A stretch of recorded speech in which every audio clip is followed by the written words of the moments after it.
Let's go.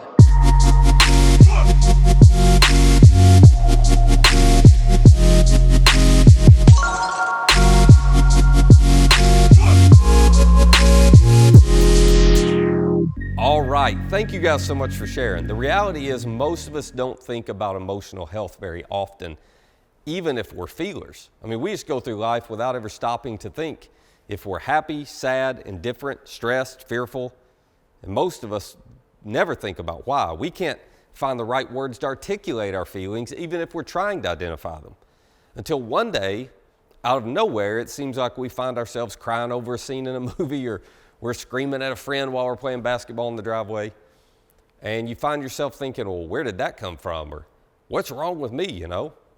Well, those emotions that you and I are so good at ignoring are actually there for a reason.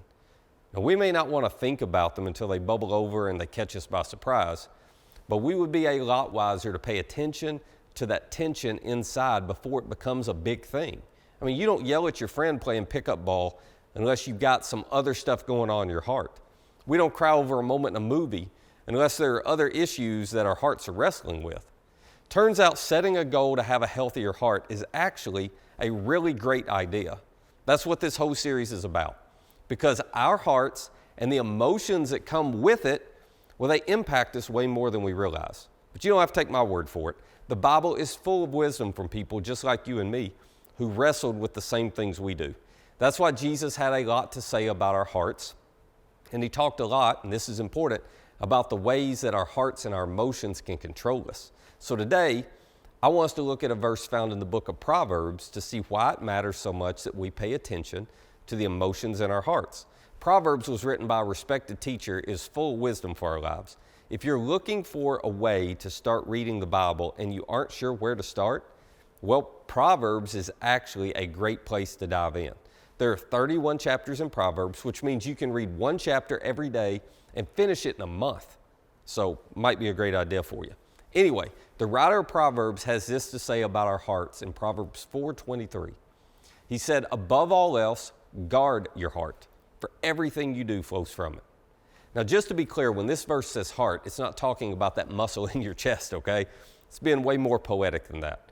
Just like when I say to my wife that I love her with all my heart, I don't mean I love her with all the muscle tissue that pumps blood through the aorta to all the veins and ventricles in my body. That's not what I'm saying.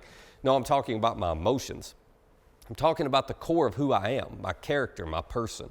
Well, in the same way the writer of Proverbs is saying that we need to keep an eye on our character, on our values, on who we are as people, because it'll eventually come out in our actions.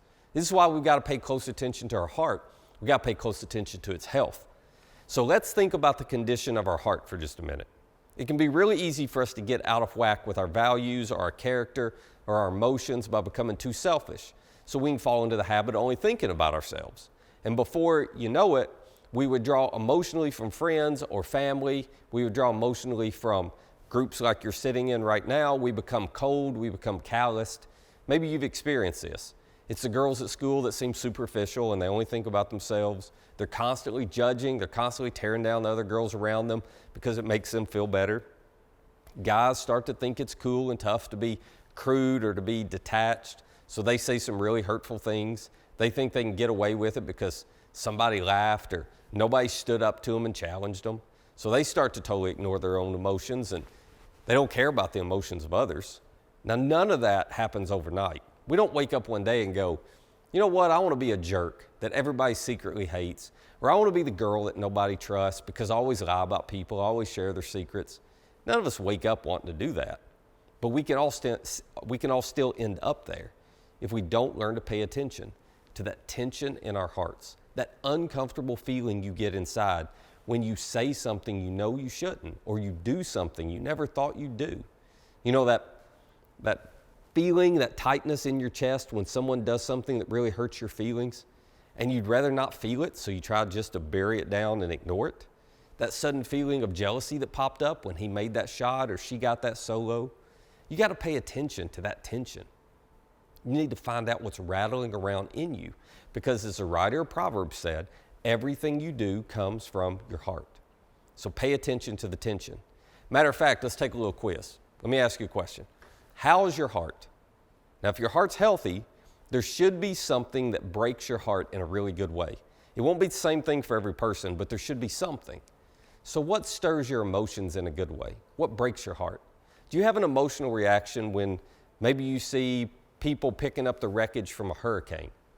Is it knowing that somebody doesn't have a blanket in the winter? Is it seeing the babies on Sunday morning? Is it hearing that kids don't have food or clean drinking water? Do you hope that everybody feels included when a group gets together? What's that area, what's that thing in your life that bubbles up your compassion? You ought to have one. We're all created to have one. We're all created to have something that gets the attention of our hearts. Now, if your answer is nothing, you can't think of anything, that just means you've got some work to do, okay? You might already be headed down a road that you don't want to go down. So don't let what's rattling around inside you end up hurting you. Start paying attention to those emotions, to that tension in you. See, you're all going to continue to unpack this more with your group you're in right now, and I want you to start with this question. The simple question of how's your heart? Is there any anger hanging out in there? Do you find yourself feeling jealous or resenting people around you? Is judging others a favorite pastime of yours? You got to pay attention to the tension. So get started on that conversation with your group, and I hope you'll be back next week for part 2 of Bless Your Heart.